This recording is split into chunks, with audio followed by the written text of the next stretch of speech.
ছাত্র দলের একজন সভাপতি আছে বাংলাদেশে, কি রাকিব না কি যেন ওনার নাম। ওনার ৬-৭ সেশন ছিল বিশ্ববিদ্যালয়, এখনো সভাপতি। উনি তো আমার চাচা আরো বড়।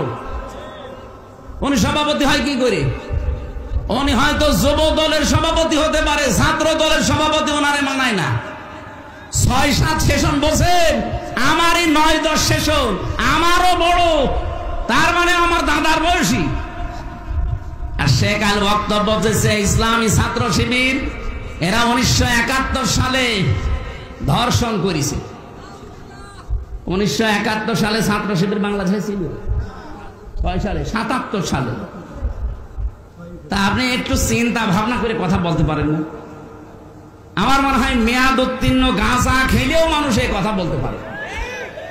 আমি তো আমাদের কুষ্টিয়ায় গাঁজা খাওয়ার ফ্যাক্টরি আছে না, কোন জায়গা, লালনের মাজার, ওখানে যেয়ে দেখবেন মানুষ গাঁজা খেয়ে পড়ি আছে। ওখানে যারা গাঁজা খায় ওরা মেয়াদ উত্তীর্ণ গাঁজা খায় না, মেয়াদ আলা গাঁজা খায়, এই জন্য ওরা ভুল বকে না, এমনি পড়ি আছে।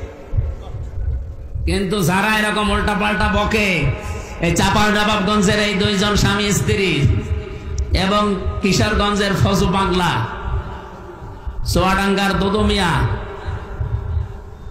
এই ছাত্র দলের যে ভাই রাকিব ভাই, এরা যা কথা বলে, এদের প্রত্যেকটা কথা শুনলে মনে হয় এদেরকে বাইরে রাখলে দেশটা সমস্যা করে দাঁড়াবে, ওদেরকে পাবনায় পাঠানো দরকার।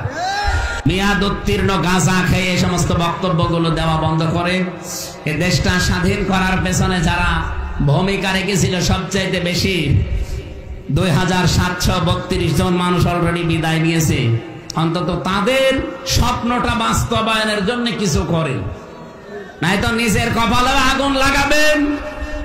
এই 15 বছর পর তো আল্লাহ হালকা সুযোগ দিয়েছে, এবার যদি হাত ছাড়া করে ফেলেন না, 100 বছরে সুযোগ আসবে না, তখন গোলাম হয়ে বাঁচা লাগবে। আমরা গোলামি করতে চাই না, আমরা গোলাম হতে চাই একজনের। কার? আলাউদ্দিন আইএমসি মিডিয়া সাবস্ক্রাইব করুন, কোরআন ও আহাদিসের আলোচনা শুনুন।